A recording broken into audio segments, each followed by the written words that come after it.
Adelante, Bendiciones, doctor. bendiciones. Sí, Bendiciones. vamos requisito para compartir rapidito aquí. Aleluya. Contento, dame por aquí todavía. Ok, aquí estamos. Bendiciones, bendiciones. Gloria a Dios, damos gracias a nuestro Señor por este día. Estamos en vivo. Café académico, café académico. Una grabación más que Dios nos permite tener. Y hoy vamos a tener un programa exquisito. Hoy los corrales se van a abrir. Aleluya, gloria a Dios. Bendecimos a todos los que se están conectando. Estamos por aquí, le habla el pastor Domingo Pino, pastor de la iglesia CCA en el condado del Bronx, 3020 Huron Avenue. Estamos contentos de estar con ustedes junto al doctor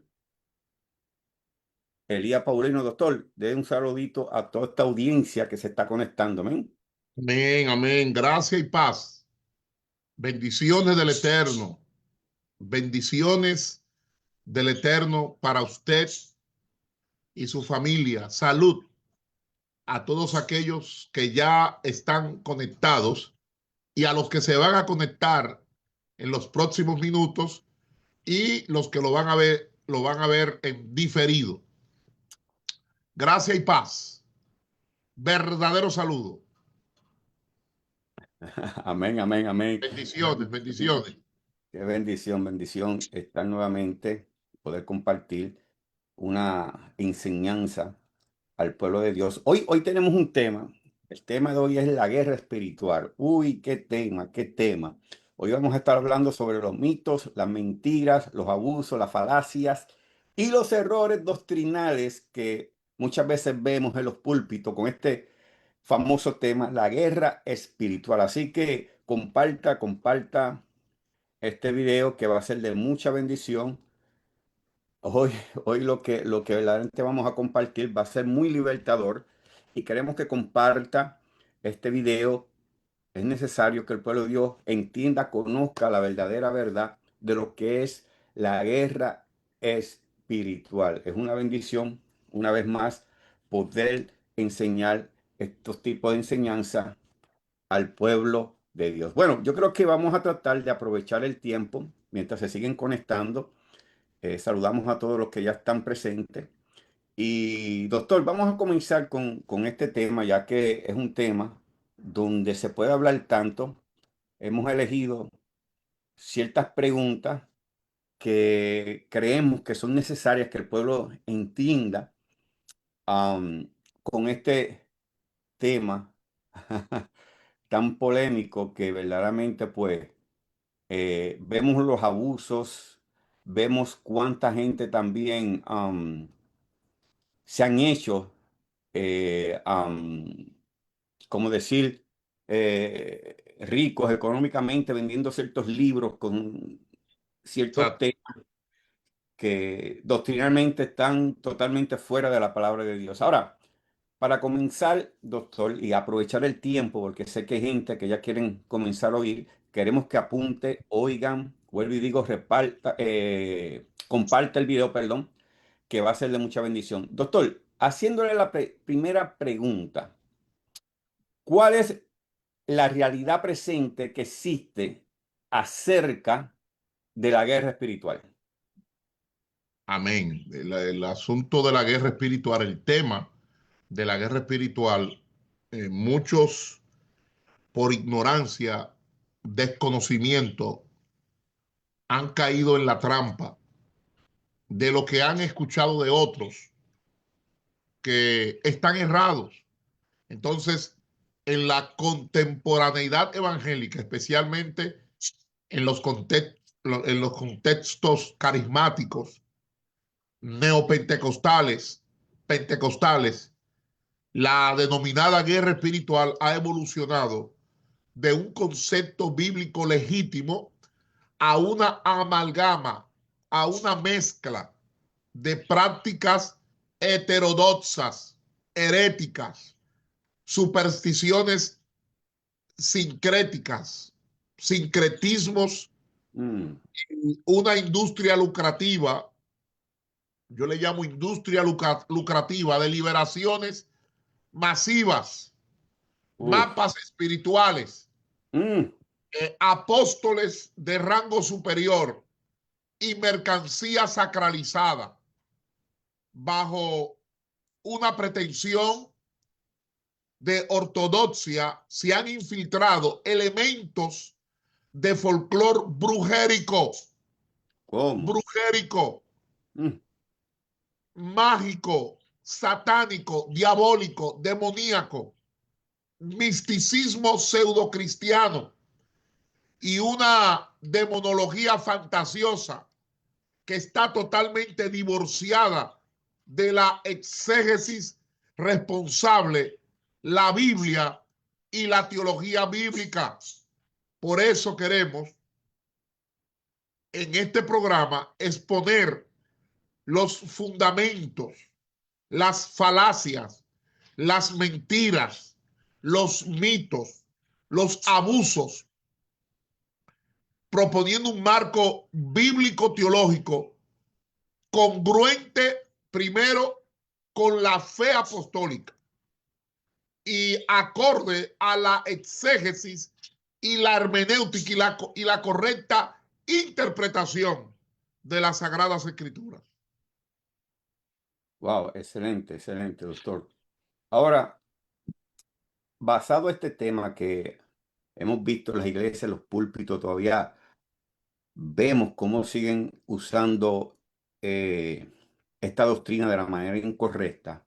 Hay un versículo clave que ellos usan para respaldar lo que ellos hablan desde los púlpitos, y muchas veces ellos usan el versículo de Efesios 6:12. Ahora, le hago la pregunta, doctor. Efesios 6:12.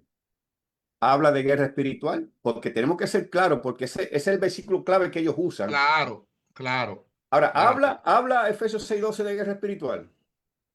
Correcto, correcto. El asunto es que Efesios 6:12 no instruye, oiga bien, no instruye. Efesios 6:12 no instruye al creyente a librar una guerra de ¿Cómo? conquista espiritual territorial, Mm, sino que Efesios 6:12 describe una lucha constante, personal, interior contra influencias malignas que buscan desviar la fidelidad de Cristo. Reinterpretar Efesios 6:12 como una autorización para organizar campañas de guerra espiritual, especialmente guerra espiritual colectiva, constituye una distorsión hermenéutica, una deformación exegética seria que abre la puerta a prácticas supersticiosas, excesos ritualistas y abusos doctrinales carentes de sustento bíblico, de sustento apostólico, de sustento patrístico, porque la noción popular de guerra espiritual se ha convertido en un fenómeno extendido, como ya dije, en los sectores pentecostales, carismáticos, neopentecostales, generando prácticas, lenguajes y estrategias que frecuentemente carecen de sólido respaldo bíblico, teológico, exegético y hermenéutico. Entonces, vamos a estudiar, a conocer las falacias, los abusos prácticos y las distorsiones doctrinales que acompañan el mal manejo de este concepto y vamos a evaluarlo, a hacer una reevaluación bíblica, apostólica, teológica y patrística de la manera correcta. wow, interesante. No, esto va a estar sabroso en este día. Verdaderamente, porque hay cosas que hay que aclarar al pueblo para que no sigan siendo manipulados por ciertos. Y yo creo que hay muchos que predican la guerra espiritual, no porque ellos entiendan, sino por la falta de entendimiento, que muchas veces lo que están haciendo es repitiendo, como siempre decimos aquí. Ahora, doctor, para que sigamos trayendo esta claridad sobre este tema, ¿cuál es la diferencia entre lucha y guerra? Porque hay que diferenciar, porque ahí donde parece que ha visto un problemita entre los maestros y predicadores y el mismo pueblo, ¿cuál es la diferencia entre lucha y guerra espiritual según Efesios 6:12?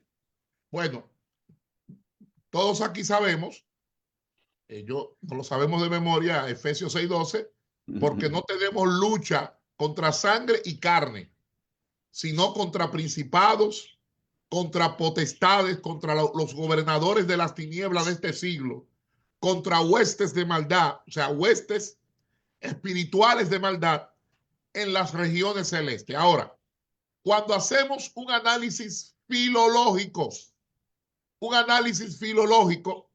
la palabra aquí lucha es la palabra griega koiné palé, palé, que significa literalmente una lucha cuerpo a cuerpo, como combate de lucha libre greco-romana. Ahora, se refiere a un enfrentamiento personal, directo y continuo, no a una campaña militar masiva, ni a una guerra organizada de ejércitos. No aparece en el texto la palabra guerra, que es la palabra polemos. En el texto la palabra guerra no aparece, que es la palabra griega koiné polemos. La palabra que aparece para lucha es palé, palé. Entonces, ¿qué pasa? Que guerra, que es polemos, que no aparece en el texto, implica un conflicto bélico, una estrategia militar organizada, un combate masivo de ejércitos para, para hacer una batalla de conquista. Y en el Nuevo Testamento, polemos, que no aparece, que significa guerra, se usa en contextos apocalípticos o históricos. Nunca en Efesios 6 se usa guerra, que es la palabra polemos. Ahora, para que entendamos esto, tenemos que ver la diferencia entre lucha y guerra, la Exacto. naturaleza del concepto. Por ejemplo, a la Biblia habla en Efesios 6 de lucha. ¿Y cuál es su naturaleza? Bueno, que es personal, que es individual, que es cuerpo a cuerpo, contrario a guerra, cuya naturaleza, el sentido es colectivo, tiene que ver con estrategia militar, con confrontación masiva de ejércitos. ¿Por qué? Porque aquí en Efesios 6, el énfasis es que el cristiano tenga resistencia, perseverancia, defensa de uno mismo, diferente a guerra, que tiene que ver con ofensiva, con conquista, con aniquilación del enemigo. Y el uso de lucha en Efesios 6 describe la experiencia diaria, cotidiana del creyente. No describe lo que es una guerra, no describe campañas espirituales territoriales, ni batallas místicas que debe hacerse de forma masiva en el cristiano. ¿Ve? Wow. Ahí está la diferencia entre lucha y guerra. El capítulo habla de lucha, que es personal, individual, cuerpo a cuerpo, que induce a la perseverancia, a la resistencia, a la defensa de uno mismo. Wow, interesante, doctor. Entonces, para que el oyente entienda un poquito más, vamos a usar este idioma. Nosotros no tenemos guerra porque nosotros no vamos a buscar una victoria. Nosotros tenemos lucha porque luchamos desde una victoria. Luchamos desde una victoria ya ganada por Jesucristo. Amén, amén. Entonces, ahí donde tenemos que entender la diferencia entre lucha y guerra. Guerra no la necesitamos, ya alguien ganó, ahora luchamos desde ese punto, pero Correcto. esa ha sido la confusión que han traído. Wow, interesante, muy, No, muy y que la lucha es personal, personal. es Ok. individual, es un llamado a la resistencia, a la perseverancia, a la defensa de uno mismo, diferente a la guerra, que es colectiva, que es una estrategia militar, que hay una confrontación masiva de ejércitos, donde hay conquista, hay ofensiva, hay aniquilación del enemigo. ¿Ah? Y Efesios 6 no describe campañas espirituales territoriales, ni batallas místicas y esotéricas. Es bueno que el pueblo sepa esto. Exacto, porque muchos usan este versículo como que tenemos guerra. No, no, es que como usted acaba de explicar, aquí la palabra guerra no es usada por ningún lado. Ahora, doctor, ¿qué implica bíblica teológicamente Pablo esta enseñanza en Efesios 6 del 10 al 18? Ok, que es el texto que toman Ajá, para justificar de forma con manipulación lo de la guerra espiritual.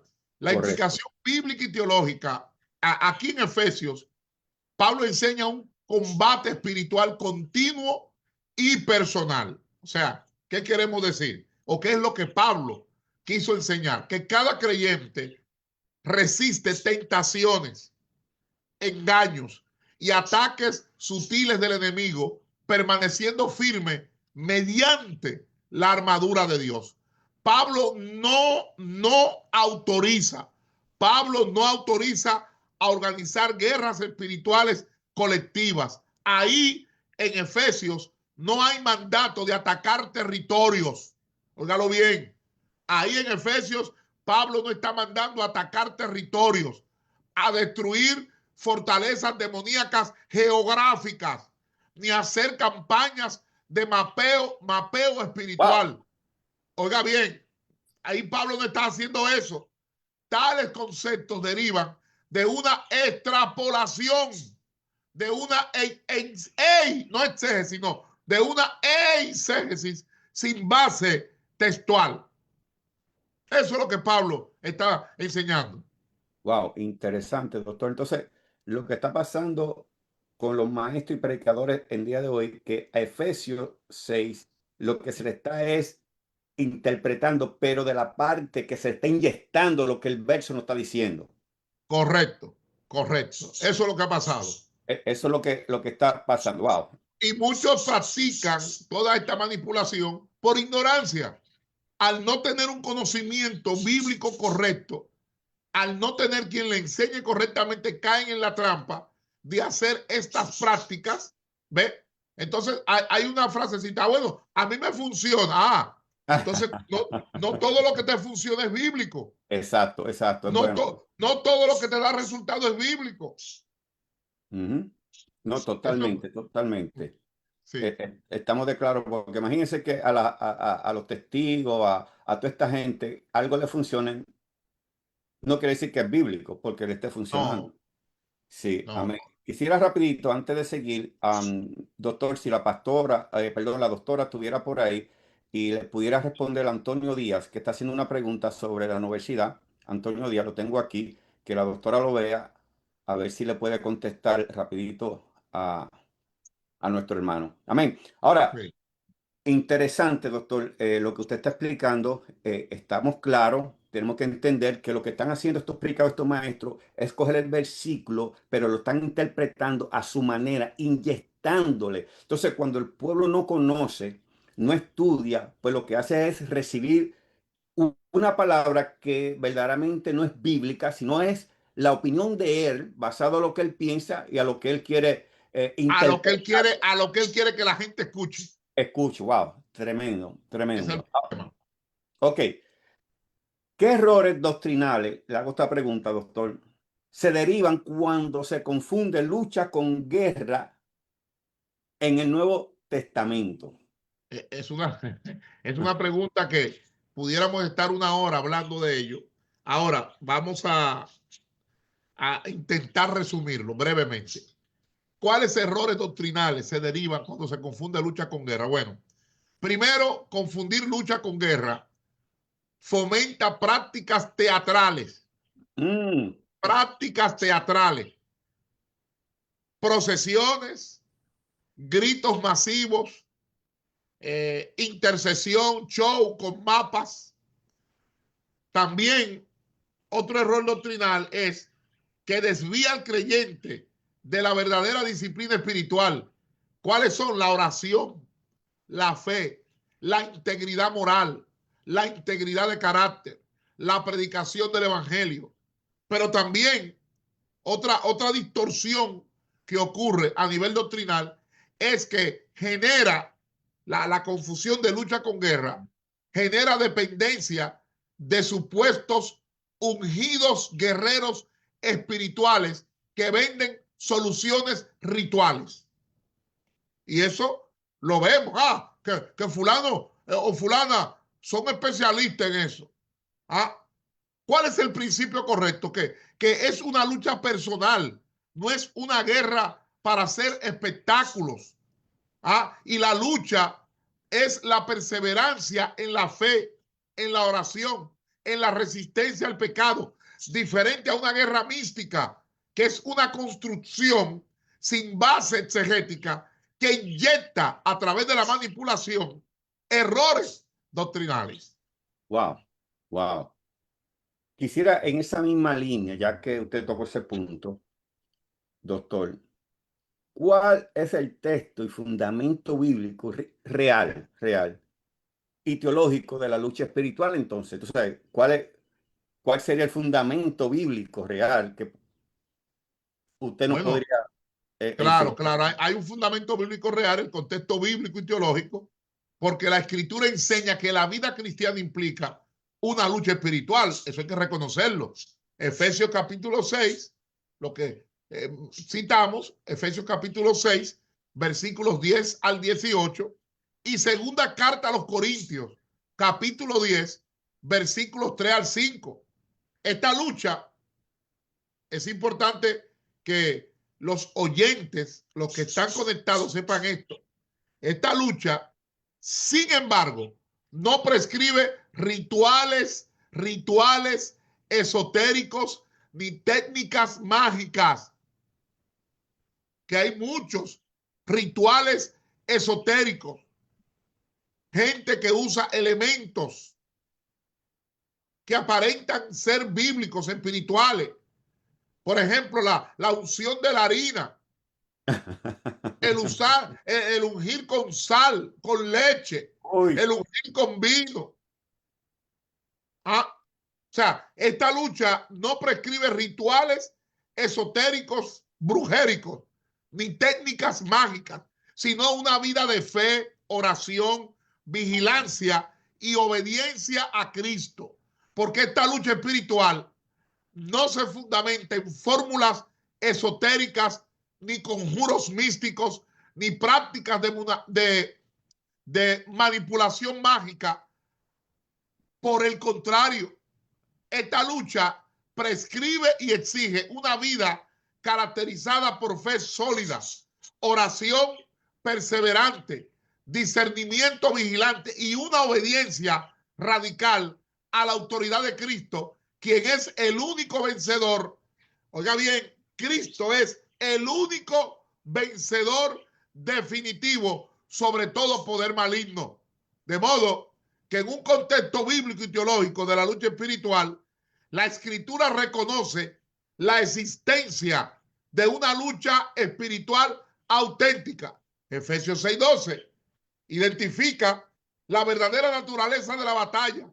Dice que nuestra lucha no es contra carne ni sangre. Ahora, en segunda carta a los Corintios, capítulo 10, versículos 3 al 5, Pablo dice, pues aunque andamos en la carne, no militamos según la carne, porque las armas de nuestra milicia no son carnales, sino poderosas en Dios para la destrucción de fortalezas.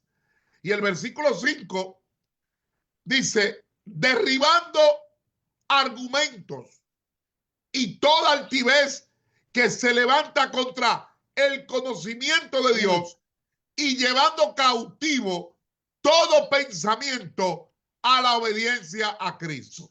Wow. ¿Qué es lo que subraya Pablo en segunda carta a los Corintios, capítulo 10, versículo 3 al 5, que las armas del creyente, ¿qué es lo que destruyen? No son territorios, no, son argumentos, son sofismas, no estructuras geográficas ni demonios territoriales. Las armas del creyente destruyen argumentos, sofismas. No está hablando de destruir estructuras geográficas ni demonios territoriales. ¿Por qué? Porque Pablo aquí, en 2 Corintios 10, 3 al 5, destaca que las armas espirituales del cristiano derriban razonamientos falsos, altiveces intelectuales, no potestades geográficas ni demonios locales. Este pasaje de 2 Corintios 10, versículos 3 al 5, enfatiza que el combate del creyente demuele pensamientos, demuele argumentos orgullosos sin pretender abatir entidades territoriales ni mapas espirituales. ¿Qué es lo que Pablo está enseñando? Pablo aquí está reafirmando que la lucha espiritual confronta ideologías, pretensiones humanas, presunciones humanas contrarias a Cristo, no dominios geográficos ni demonios asignados a regiones. Hello, eso es lo que Pablo está enseñando.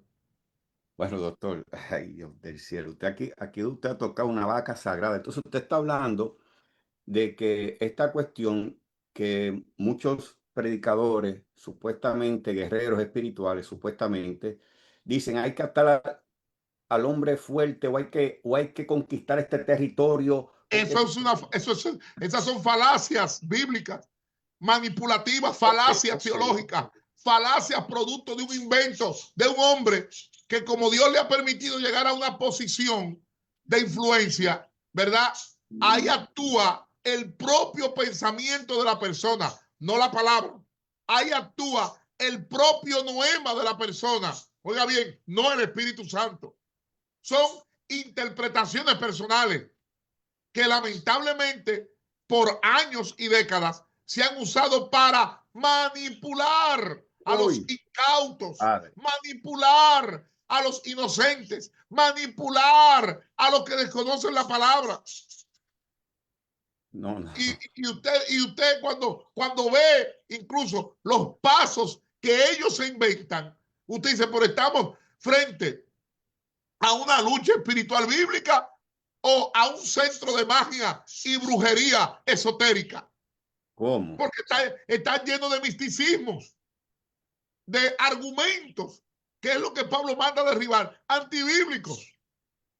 Wow, doctor. Entonces, doctor, ya en ese mismo tema, ¿cuál es la naturaleza real y verdadera de la lucha espiritual? Bueno, yo pudiera resumirlo en 3 palabras. Ok. La naturaleza real y verdadera de la lucha espiritual, la número 1 es que es cristocéntrica, la número 1. La número 2, que es defensiva y resistencial. Y la número 3 es la que más duele, que no es ritualista. Lo repito, la naturaleza verdadera de la lucha espiritual, número 1 es cristocéntrica, número 2 es defensiva y resistencial, y número 3 no es ritualista. Bien. Bueno, pero usted dando estos tres puntos que está definiendo, ¿usted nos puede decir un poquito más qué quiere decir la naturaleza de la lucha espiritual cristocéntrica para que el pueblo pueda entender un poquito más? Sí, porque cuando decimos que es cristocéntrica, la lucha espiritual es que se basa en la victoria objetiva que ya Cristo obtuvo. Como lo revela Colosenses capítulo 2, versículo 15 y Juan capítulo 12, versículo 31. Cuando decimos que es cristocéntrica, estamos explicando que la verdadera guerra espiritual según la revelación bíblica, posee un carácter eminentemente cristocéntrico, lo que significa que su fundamento, su eficacia y su consumación descansan exclusivamente en la victoria objetiva, en la victoria histórica, en la victoria suficiente de Jesucristo. Lo explico mejor en términos doctrinales. ¿Cuál es el fundamento de esto, de la batalla que es cristocéntrica? Que la batalla, o mejor dicho, la lucha cristocéntrica no parte de habilidades humanas ni de técnicas rituales, sino de la obra consumada del Mesías. En Colosenses 2:15 declara que Cristo, mediante su cruz, despojó a los principados y potestades y los exhibió públicamente, triunfando sobre ellos en la cruz, es decir, la derrota, oiga bien, de toda potencia gubernamental, de todo poder detrás del poder, de toda jerarquía demoníaca, como algunos le llaman. No es potencial ni gradual, es un hecho irrevocable, anclado en la Pascua. Eso es lo que quiere decir que es cristocéntrica. Ahora, ¿dónde está la ejecución? Bueno, en Juan 12, versículo 31, Juan 12, 31 proclama: ahora es el juicio de este mundo, ahora el príncipe de este mundo será echado fuera. O sea, en Cristo, Satanás ya fue juzgado y su dominio legal fue invalidado. Por tanto, óigalo bien, la iglesia no combate para lograr una victoria, sino para aplicar y manifestar la victoria que ya fue conquistada por Cristo en la cruz del Calvario. Del cielo. Wow, wow, wow. Claro, es que tenemos que tenerlo claro. En Cristo, Satanás ya fue juzgado y su dominio legal, oiga bien, fue invalidado. Por eso la iglesia no combate para lograr una victoria, sino para aplicar y manifestar la victoria ya conquistada y ganada por Cristo en la redención. Y esto de que es cristocéntrica tiene una dimensión pastoral. ¿Por qué? Porque esta centralidad de Cristo recalca que toda verdadera guerra espiritual es en esencia la vivencia cotidiana de la unión con Cristo crucificado, con Cristo resucitado y con Cristo exaltado. ¿Por qué? Porque el creyente no necesita invenciones esotéricas, invenciones místicas. Necesita permanecer en Cristo, aferrarse a su palabra y caminar en el Espíritu. Porque la lucha espiritual bíblica no gira en torno a mapas territoriales. Se lo voy a repetir. La lucha espiritual bíblica del cristiano evangélico, del creyente en Cristo, no gira en torno a mapeo territorial, no gira en torno a decretos humanos, ni a confrontaciones showísticas, confrontaciones teatrales con demonios, sino en una confianza inquebrantable en la obra del Cordero y en una vida de santidad que resiste al diablo, como lo dice Santiago 4:7, y lo vence mediante la fe y la obediencia. Para resumirlo, para que entiendan, la guerra espiritual es intrínsecamente cristocéntrica. ¿Qué es lo que queremos enseñar? Que es bíblicamente una participación viviente y activa en la victoria plena de Jesucristo, proclamada y encarnada mediante la fe, la oración, la vigilancia moral y la obediencia radical al señorío de Jesucristo, garantizando que ningún poder de las tinieblas pueda prevalecer contra los redimidos. Eso es lo que quiere decir cristocéntrico, que la lucha espiritual es cristocéntrica. Wow, poderoso, poderoso, doctor.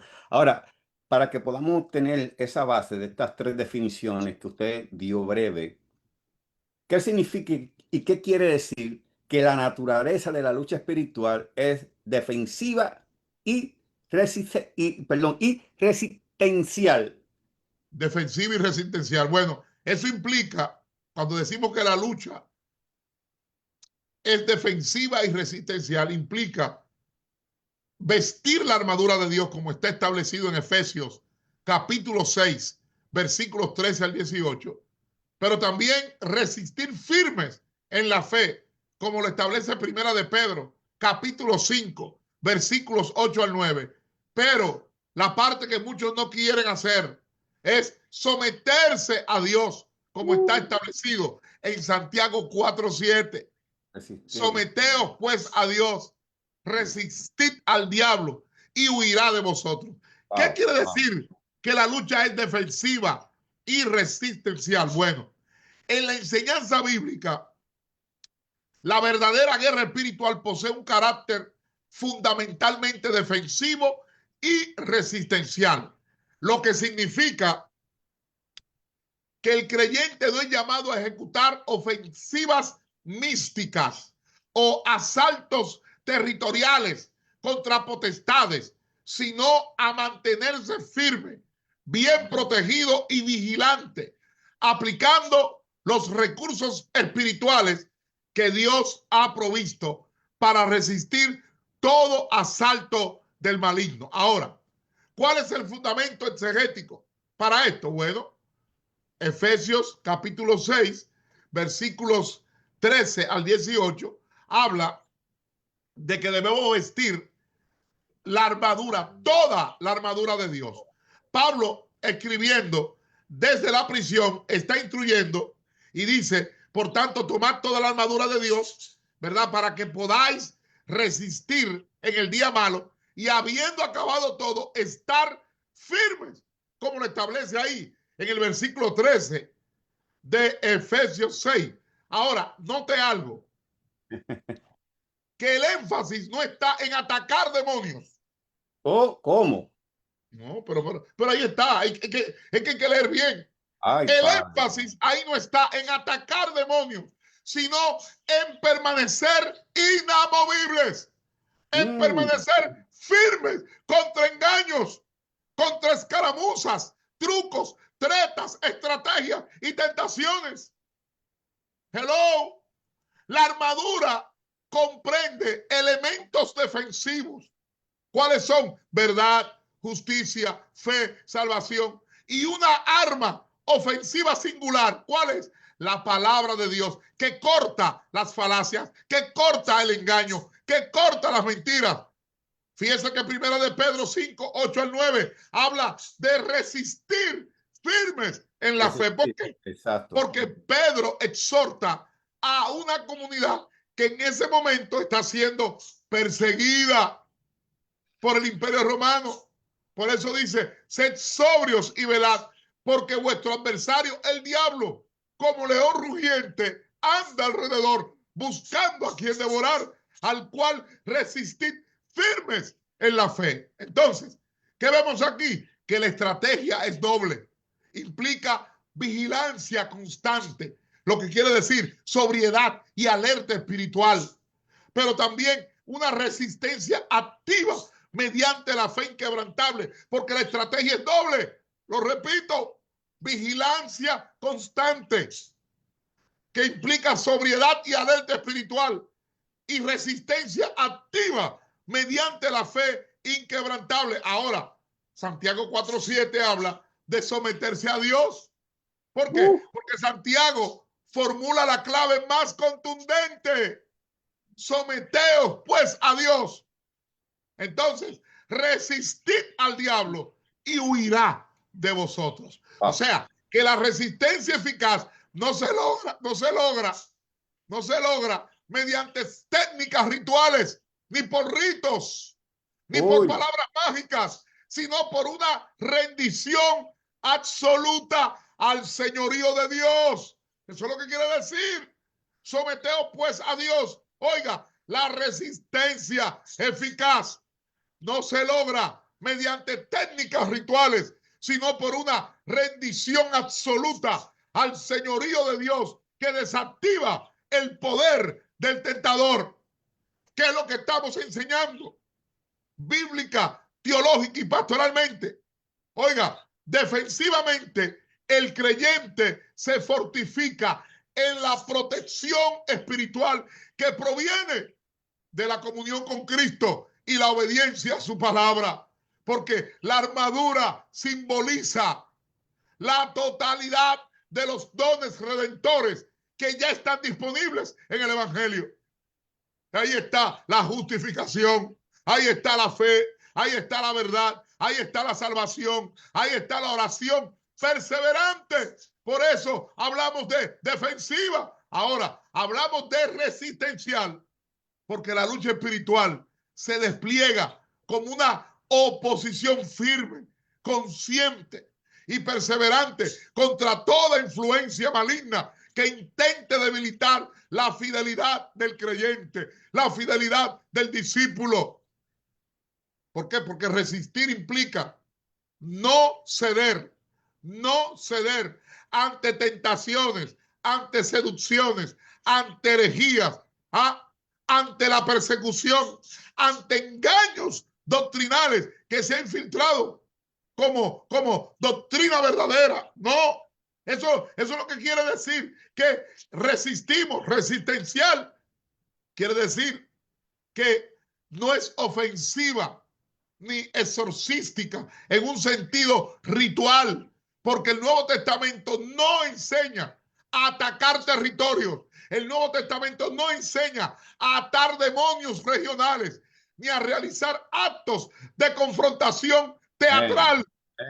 No, el Nuevo Testamento no enseña a atacar territorios, a atar demonios regionales, ni a realizar actos de confrontación teatral. ¿Por qué? Porque la victoria se manifiesta al mantenerse firmes en la fe y someter la vida entera a Cristo. Para resumir lo que hemos dicho, en conclusión, bíblicamente, la guerra espiritual es esencialmente una disciplina de resistencia activa y defensa espiritual. ¿Por qué? Porque el creyente, revestido con la armadura de Dios, sostiene su posición con integridad, con fe, con oración y plena sumisión a Dios.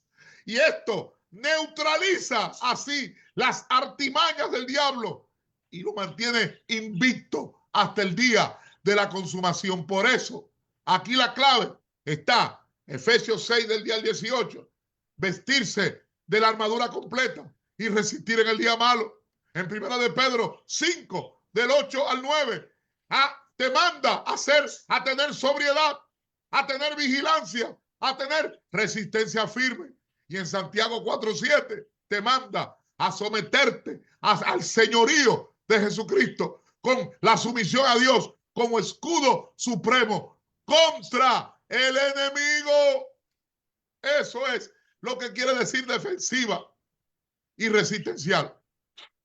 Bueno, doctor, wow, esa información que usted ha dado es interesante porque entonces le hago la tercera pregunta sobre la tercera palabra que usted dio.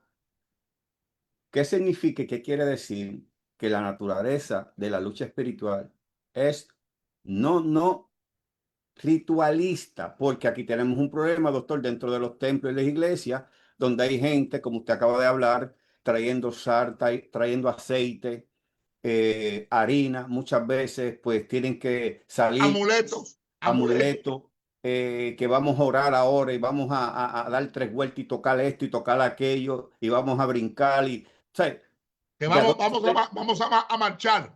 A marchar. Que se usa mucho, cantan un coro y marchan. Y creen que están haciendo lucha espiritual. Lucha espiritual. Entonces, porque están trayendo prácticas antiguo testamentarias ¿a qué? A la vida neotestamentaria. Porque el pueblo no conoce la diferencia entre el viejo pacto y el nuevo pacto. Entonces, cuando hablamos de que la lucha que la Biblia enseña no es ritualista, está excluyendo prácticas mágicas, prácticas esotéricas, prácticas conjuratorias. Oiga bien, está excluyendo exorcismos espectaculares, melodramáticos, como norma eclesial. ¿Por qué no es ritualista? Porque en la enseñanza bíblica, la auténtica guerra espiritual excluye categóricamente todo elemento de ritualismo mágico, todo elemento conjuratorio o teatral, todo elemento melodramático, rechazando prácticas supersticiosas, fórmulas místicas y exorcismos espectaculares como base normativa para la vida eclesial. Y esta dimensión se fundamenta. ¿Qué dimensión? La dimensión no ritualista. Esta dimensión se fundamenta en la comprensión neotestamentaria de la victoria completa de Cristo y la suficiencia de su obra redentora. ¿Qué es lo que queremos que el pueblo entienda? Mire, primero, desglosando el concepto, el rechazo de prácticas mágicas tenemos que hacerlo. Tenemos que rechazar las prácticas mágicas, porque en el mundo antiguo, especialmente en el entorno grecorromano y judío intertestamentario, era común usar conjuros, amuletos, nombres esotéricos para manipular supuestas fuerzas espirituales. El Nuevo Testamento denuncia y distingue radicalmente la fe cristiana de toda práctica de hechicería, de toda práctica de magia blanca, de magia negra, de magia espiritualizada, de magia religiosa. Ahí está el caso de Simón el Mago. Simón el Mago en Hechos, capítulo 8, versículos 9 al 24. Simón el Mago intenta comprar el poder apostólico. Pedro lo reprende severamente, marcando la incompatibilidad entre la fe y la magia. En Hechos capítulo 19, versículos 13 al 19, los hijos de Seba fracasaron en exorcizar usando el nombre de Jesús como fórmula mágica. Muchos conversos queman sus libros de encantamientos como signo de ruptura con el pasado esotérico. No es que está mal, pero una cosa no tiene que ver con la otra. Y aquí hay un principio doctrinal. ¿Cuál es? Que la autoridad espiritual no se canaliza por fórmulas mágicas, por fórmulas rituales repetitivas, sino por la fe viva en Cristo resucitado. Tenemos que decirle a los exorcismos, oiga bien, no al espectáculo, no a los exorcismos, oiga, digámosles no a esos exorcismos espectaculares que se han convertido en una norma. Porque si bien Jesús y los apóstoles practicaron exorcismos, la Escritura presenta estos actos como señales acreditadoras de la autoridad mesiánica, no como rituales litúrgicos o prácticas institucionalizadas en la iglesia primitiva. Incluso los evangelios muestran a Jesús expulsando demonios con autoridad soberana, sin fórmulas mágicas, sin fórmulas prolongadas, sin fórmulas mágicas prolongadas, ni diálogos supersticiosos. Por ejemplo, en Marcos 1:25, ¿qué Jesús dice? Cállate y sal de él. No entabló una conversación. ¿Ah? Cuando vemos los exorcismos apostólicos de Hechos, se realizan en nombre de Cristo, de forma directa, sencilla y sin rituales elaborados. En las epístolas, no se ordena ni se regula un ministerio de exorcistas, que ahora se han inventado el ministerio de liberación. Y eso no está en la Biblia. Hello, porque cada creyente tiene la autoridad, cada creyente tiene el poder. Entonces, en las epístolas no se ordena ni se regula un ministerio de exorcistas. ¿Por qué? Porque el énfasis recae en resistir al diablo mediante la fe, la oración y la obediencia, como está establecido en Santiago, capítulo 4, versículo 7, y en Efesios, capítulo 6. Entonces, aquí hay un principio doctrinal, y es que el combate espiritual ordinario de la iglesia, el combate espiritual ordinario de la iglesia, no es organizar secciones dramáticas. Oiga bien, no es organizar sesiones dramáticas de exorcismos, sino discipular, instruir, enseñar, educar con la verdad y sostener una vida de santidad y de oración. Y esto hace y quita, para explicarme mejor, la exclusión de liturgias esotéricas, de técnicas de manipulación, que hay numerosas corrientes pseudo carismáticas actuales que prescriben mapas espirituales, mapeo territorial, guerra de decretos, literatura rompiendo maldiciones generacionales mediante fórmulas ritualistas no sustentadas por la Escritura, porque el Nuevo Testamento, ojo con esto, el Nuevo Testamento nunca enseña, primero, a atar demonios territoriales con palabras rituales. Lo repito, el Nuevo Testamento no existe un solo versículo. El Nuevo Testamento nunca enseña, primero, a atar demonios territoriales con palabras rituales. Segundo, el Nuevo Testamento no enseña a identificar demonios por nombre mediante entrevistas, que se ha hecho de moda en muchos predicadores, evangelistas y predicadores ambulantes.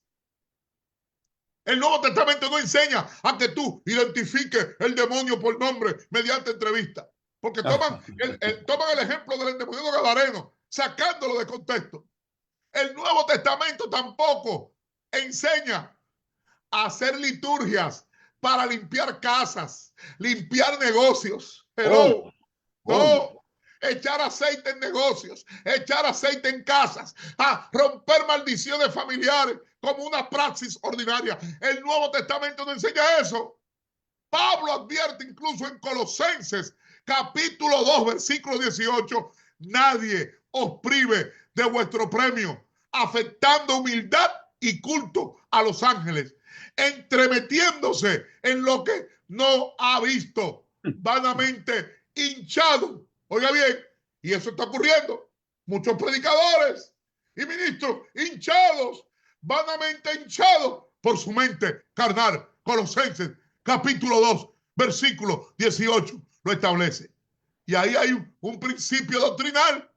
La fe cristiana rechaza toda forma de sincretismo, donde se mezclan elementos espirituales, bíblicos, brujería, esoterismo, magia negra, magia blanca, brujería, santería, que lo que hace es confundir evangelio con prácticas esotéricas. Y aquí, cuando usted estudia la palabra, se da cuenta de la función bíblica, teológica y pastoral. ¿Cuál es? Primero, afirmar la suficiencia de Cristo, porque su triunfo en la cruz y resurrección despoja y exhibe públicamente a todo principado y potestad, como está en Colosenses 2:15. No se necesitan actos añadidos para garantizar la victoria. Te lo repito, no se necesitan actos añadidos para garantizar la victoria. Lo segundo es formar discípulos maduros. Formar discípulos maduros. ¿Por qué? Porque se enseña a resistir al maligno mediante la palabra, la fe, la oración perseverante y la obediencia diaria, no mediante espectáculos rituales. Hello. También está enseñando a preservar la pureza del evangelio, porque se evita contaminar la fe con elementos de magia disfrazada de santidad y de espiritualidad. ¿Qué es lo que queremos decir? En suma, en síntesis, bíblicamente, la guerra espiritual es radicalmente no ritualista, porque repudia toda forma de magia religiosa, repudia toda forma de exorcismos teatrales, de técnicas esotéricas, de shows mediáticos y melodramáticos, y se basa exclusivamente en la autoridad de Cristo, vivida a través de la fe obediente, la comunión con Dios y la proclamación fiel de la verdad, sin depender de liturgias místicas, esotéricas, ni de fórmulas de control espiritual.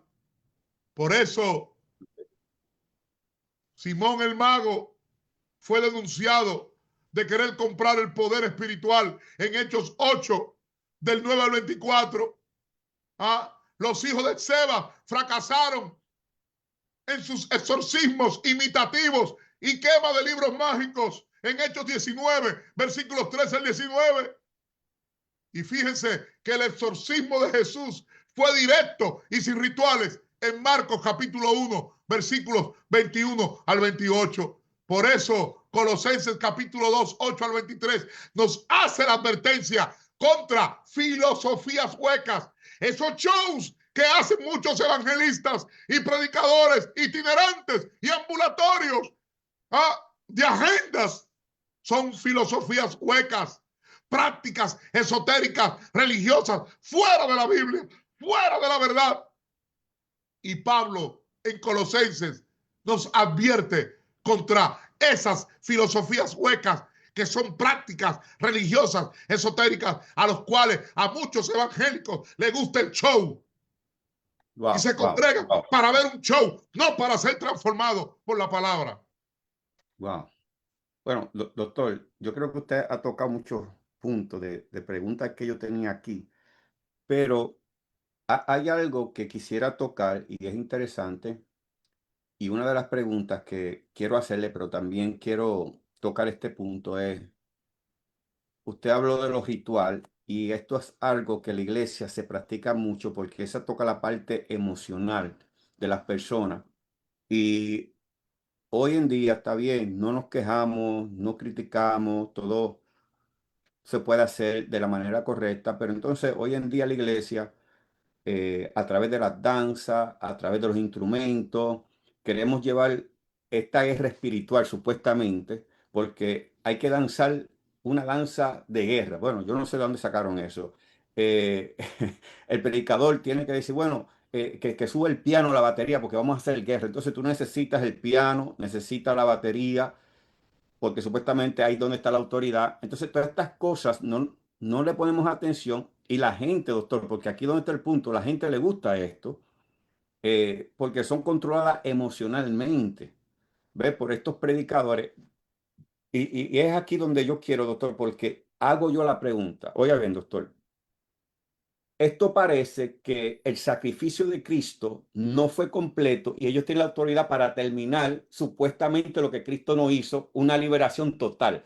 Parece que el cristiano no está libertado totalmente, pero tienen que venir a donde ellos, que ellos son los que van a libertarnos totalmente. Entonces, esto ha sido algo verdaderamente horrible dentro de las iglesias.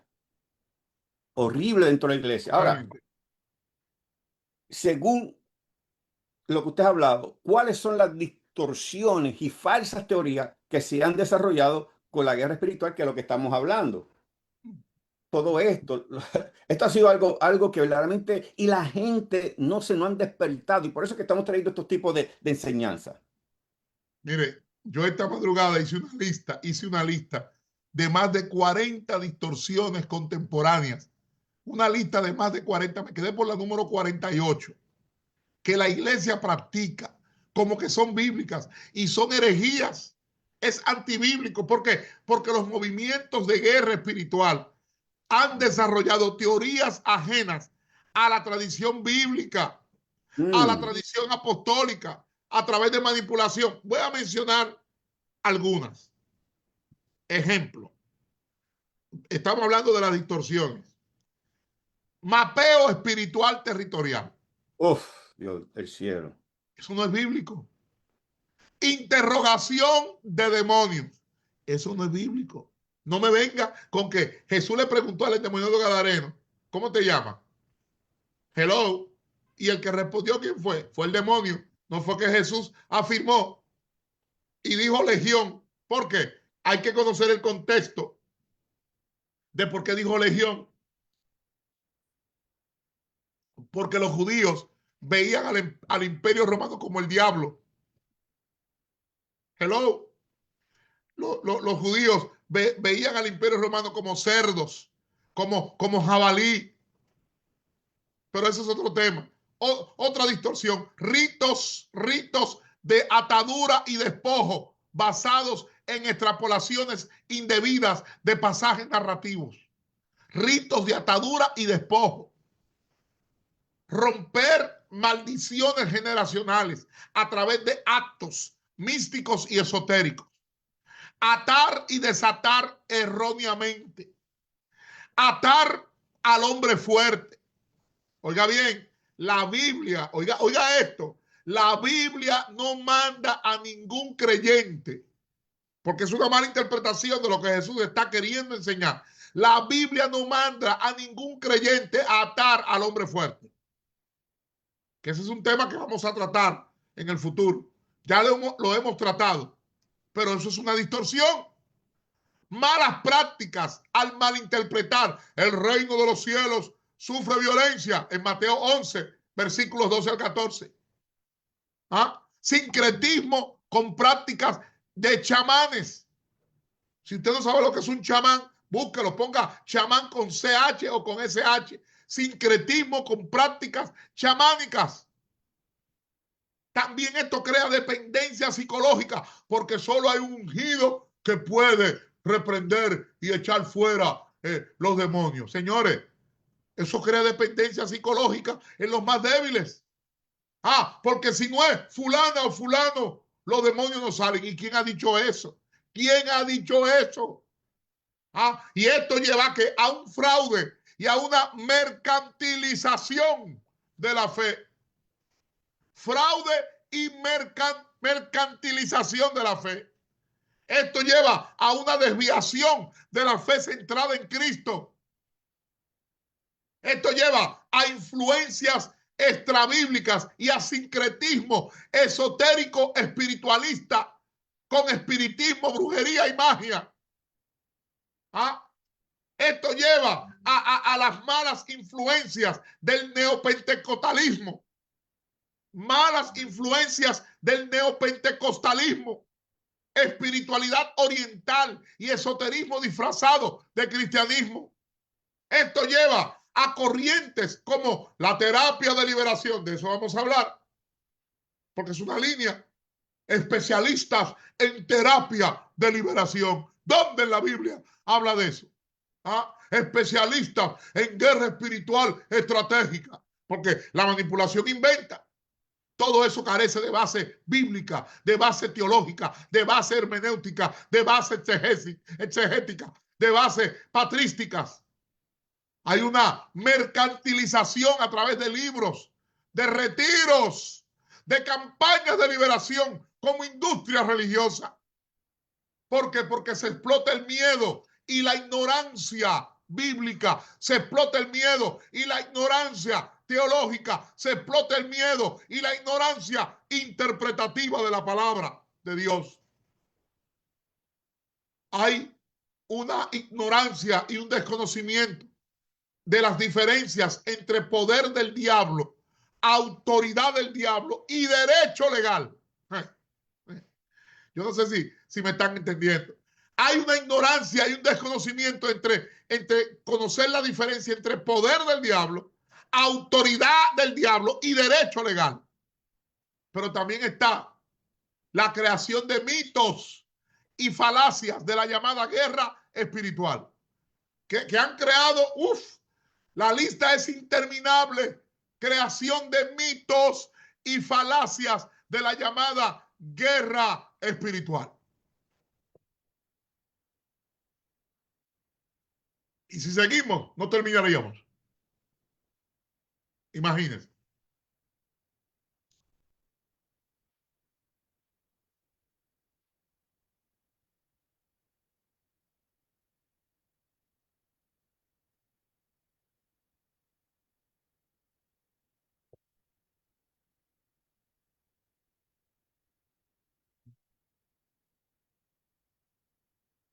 Ok, no, ¿se oye ahora?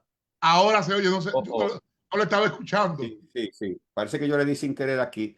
Bueno, lo que estaba tratando de decir en esta misma línea, Sí, doctor, ya que usted ha estado explicando las distorsiones, las falsas teorías que muchas veces en la iglesia hay, y muchas veces nosotros traemos esta enseñanza, pero nosotros no estamos trayendo uno, dos, tres, cuatro, cinco, seis, todos los puntos. Estamos tratando de traer una base para que usted entienda, tenga un conocimiento, no se deje manipular por lo que están haciendo en las iglesias, en estos púlpitos. No le podemos dar todos los detalles porque entonces tendríamos que estar aquí, yo no sé ni cuántas horas. Pero fíjese, claro. doctor, un punto aquí que yo quiero añadirle, que es que yo quisiera que usted nos pudiera dar una claridad a esta pregunta que muchas veces no la entendemos dentro de la iglesia. Y yo creo, doctor, yo creo que muchas veces no es tanto echarle la culpa al pueblo, sino echarle la culpa al líder, al pastor, al maestro, por no estudiar. ¿Ves? Está diciendo cosas que verdaderamente debe edificar, están distorsionando todo una creencia. Ahora, ¿cuál es la diferencia entre atadura y posesión? Porque aquí hay un revolú. Esto lo tienen mezclado. Hay gente que no sabe ni lo que es una atadura ni lo que es una posesión. E incluso creen que el cristiano puede ser poseído. Pero yo quisiera que usted nos trayera una claridad sobre esto. Fíjese, vamos a aclarar. Usted me está preguntando las diferencias entre atadura y posesión. Mire, Posesión. el término, es bueno aclarar, el término atadura no aparece como tal en la Biblia en un sentido técnico, sino que es una expresión pastoral, una expresión popular que describe cualquier área de la vida de una persona que está sujeta, dominada, oprimida o influenciada por el pecado, por patrones de conductas perjudiciales, patrones adictivos, Mm, traumas no resueltos o influencias demoníacas indirectas. Ahora, ¿cuáles son las características de estas ataduras? Mire, las ataduras, primero, se manifiesta como hábitos pecaminosos persistentes, mm, miedos que paralizan, miedos paralizantes, adicciones, obsesiones, pensamientos obsesivos, pero también cadenas de culpa. Es bueno aclarar que la atadura no implica pérdida total de control de la voluntad, ¿cómo? ni dominación absoluta de la persona. No, Mm, la atadura no implica pérdida total de control de la voluntad, ni dominación absoluta de la persona. ¿Por qué? Porque las ataduras pueden existir en creyentes y no creyentes, pues son principalmente ligaduras morales, ligaduras emocionales, ligaduras espirituales. Ahora, esas ataduras se enfrentan mediante, primero, confesión.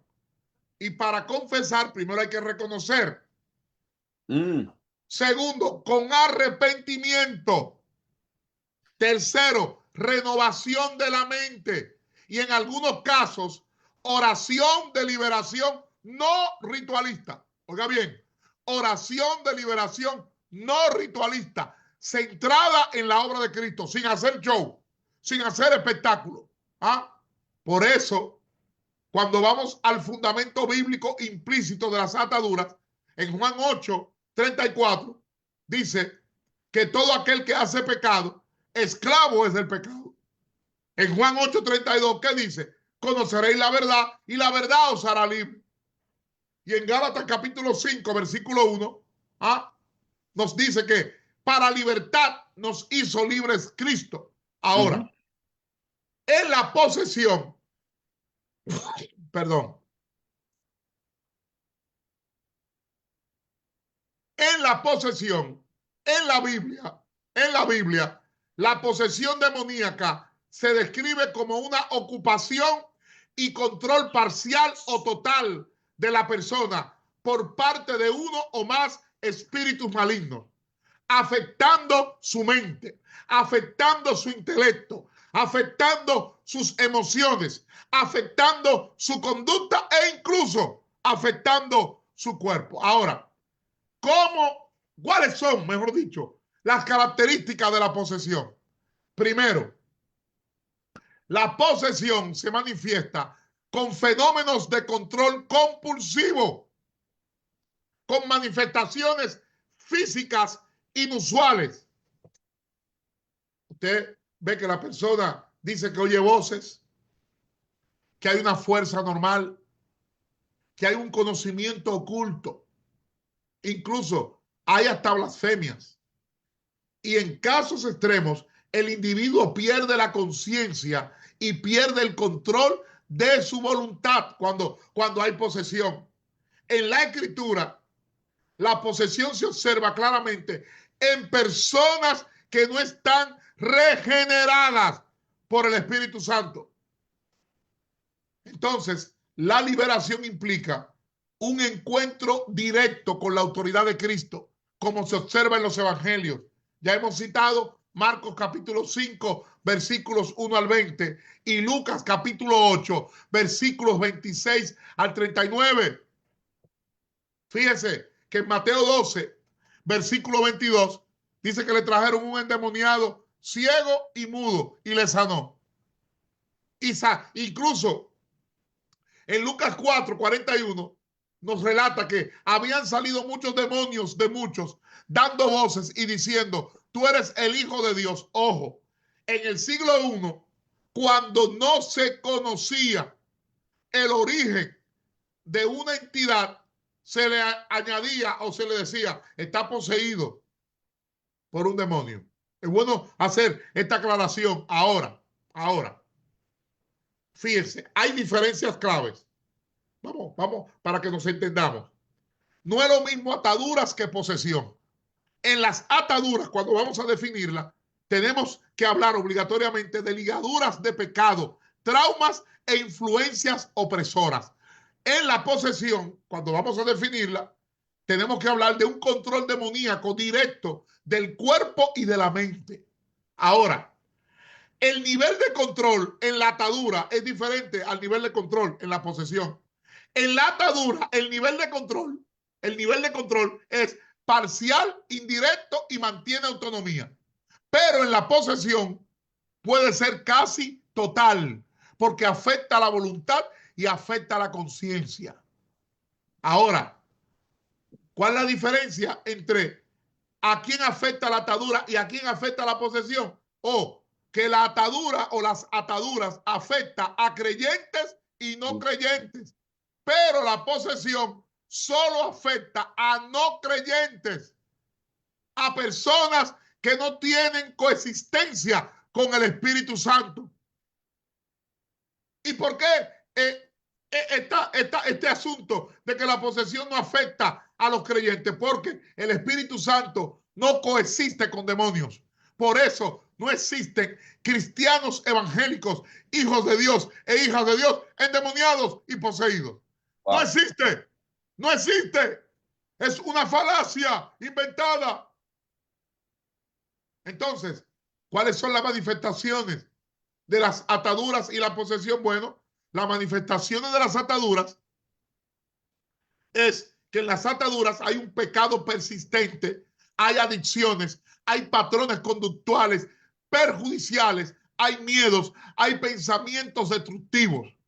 Pero, oiga bien, en la posesión, las manifestaciones, la persona tiene fenómenos extraordinarios que algunos llaman paranormales, voces, una fuerza increíble.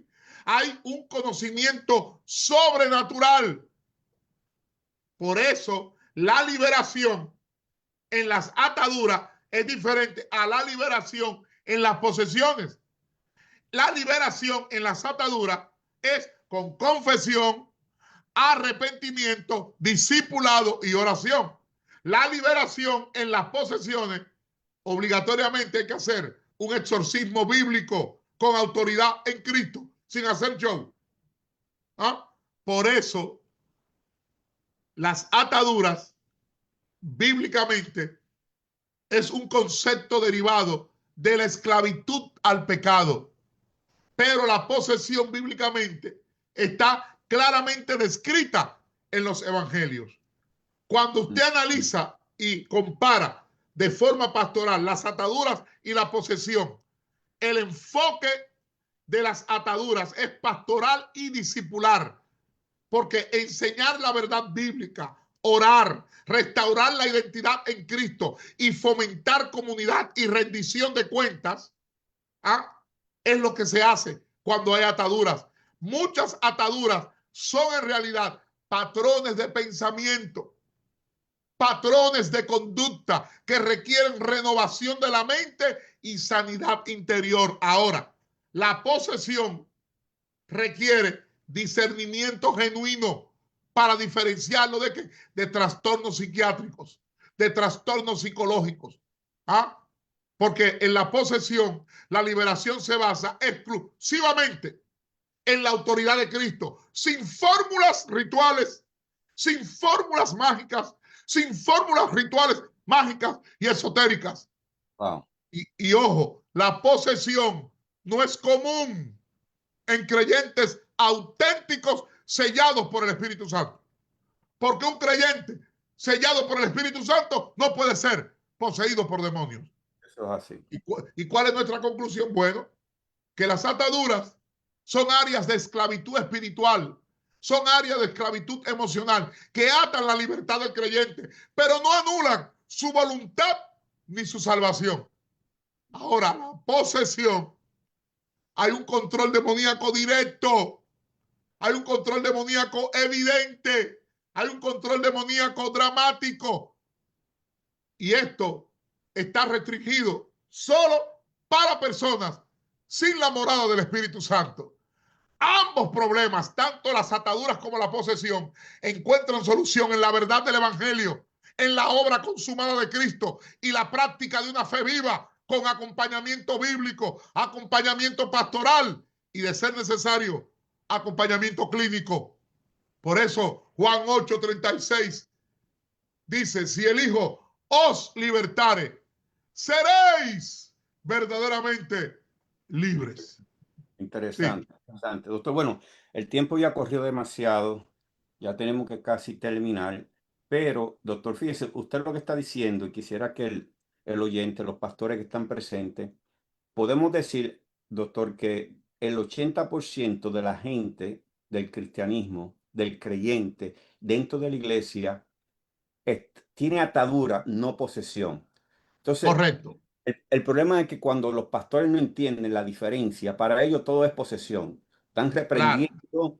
cuando verdaderamente lo que la persona necesita es una dirección, como usted estaba hablando, un arrepentimiento, un conocimiento, apartarse, porque en realidad lo que nos ata es nuestras conductas, que nos lleva a esa atadura que tienen que ser libertadas, discipuladas, como usted estaba hablando. Por eso es No, importante. la conducta tóxica, la conducta perjudicial, que es adquirida por hábitos malsanos, y esa conducta ata al creyente.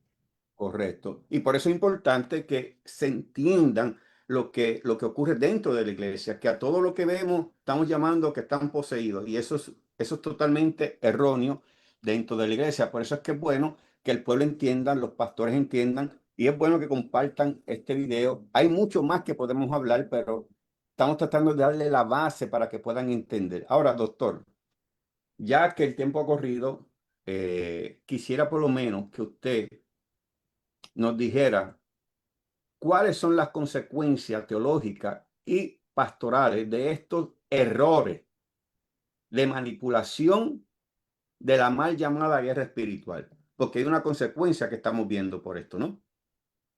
Claro, claro.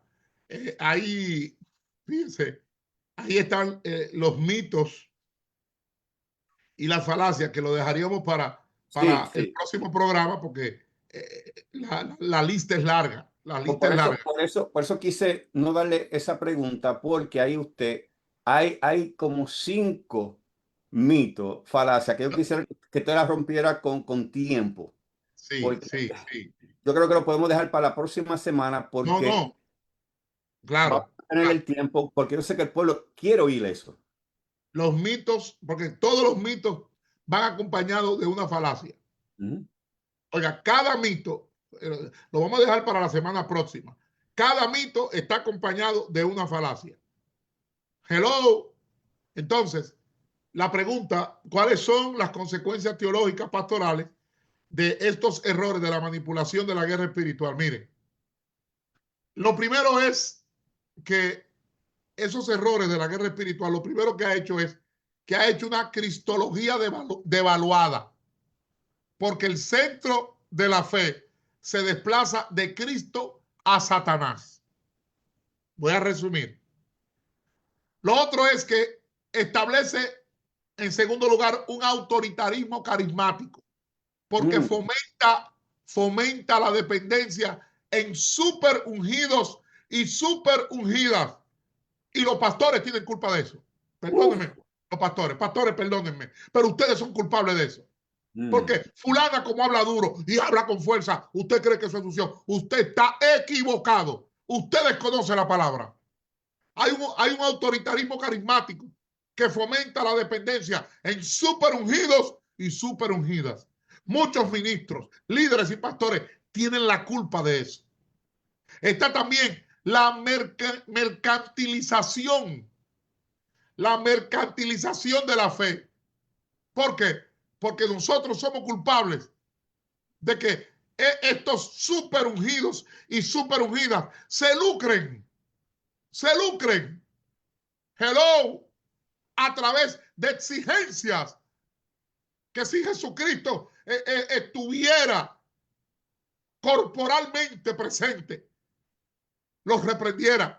Porque esta mercantilización de la fe se lucran de falsas esperanzas con objetos, con cursos, con campañas de liberación, con noches de gloria. Mercantilización de la fe. Pero esto también crea una negligencia interdisciplinaria.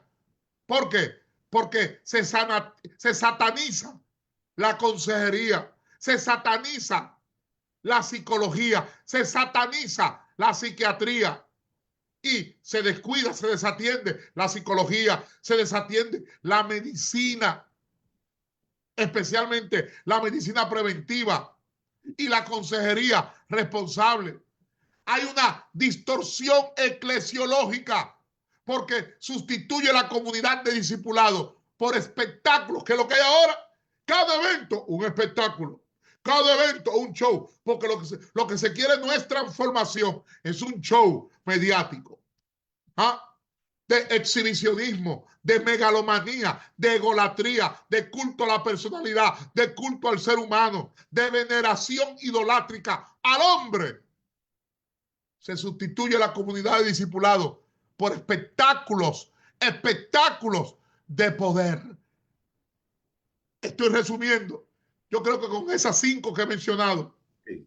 por hoy es suficiente porque son distorsiones, son consecuencias de la manipulación de la guerra espiritual, cristología devaluada, autoritarismo carismático, que ponen a la gente a depender de super ungidos y super ungidas, que la mayoría, oiga bien, me atrevo a decirlo, no conocen Biblia, no saben explicar la Biblia, no tienen un discurso, oiga, de transformación de la persona, sino un show mediático,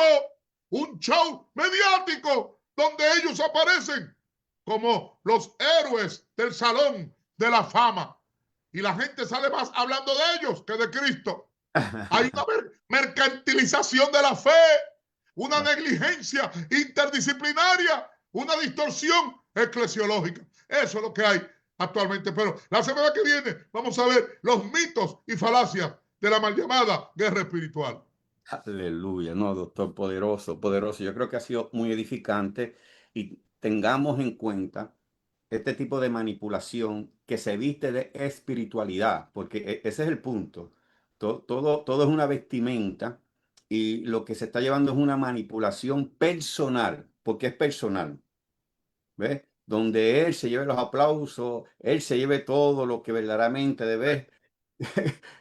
Cristo llevarse la gloria, es el que se la está llevando. De una forma u otra, Él la está trayendo hacia Él. Tenemos que despertar, entender, y lo que hemos hablado hoy, vuelvan a oír esta grabación, compartan esta grabación. La semana que viene vamos a hablar de esos mitos. Óigame, no se lo pierda, porque usted va a ser libertado de tanta exégesis mal dicha, no exégesis, eisegesis que, Correcto. que, que se ha traído. Y da pena porque lo que hacemos es repetir, repetir, volvemos y decimos esto, repetimos lo que oímos. Por eso es que es muy importante que los pastores entiendan, conozcan. Y yo le compartí al doctor que es más fácil seguir una mentira que seguir una verdad. ¿Ves? La gente sigue más una mentira que una verdad, porque la verdad incomoda. ¿Ves? La mentira te ajusta el placer. Entonces, tenemos que estar despiertos a estas cosas que estamos viendo en este día. Doctor, yo creo que esto ha sido de mucha bendición. Yo creo que el pueblo ha sido edificado. Hay muchas preguntas en el aire. Sabemos que sí. Estamos tratando de traer una base. La semana que viene vamos a traer esos mitos, más otras cositas más que el doctor va a explicar para que entendamos verdaderamente el significado, lo que es la verdadera lucha. No tanto la guerra esa que usamos, sino la lucha que nosotros tenemos. Y como el doctor estaba hablando, oigan, el 80%, yo creo que podemos decir hasta el 90% de la gente de la iglesia están atada no poseída, no poseída.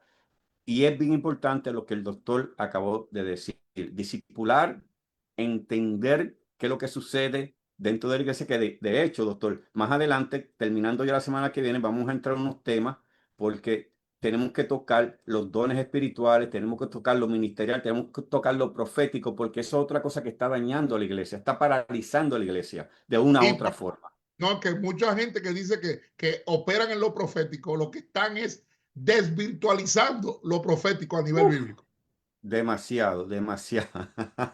Porque no dominan la palabra. O sea, a ellos les da lucha ponerse a estudiar la palabra. Entonces, ¿qué hacen? Actúan de manera pragmática. ¿Viven de qué? De lo que han oído de otro, de lo que han visto y de lo que otro, que está distorsionado, aunque sea un hombre o una mujer de Dios, le ha enseñado. Así mismito es. No, no, totalmente, doctor, totalmente. Pero estamos contentos y así mismo es.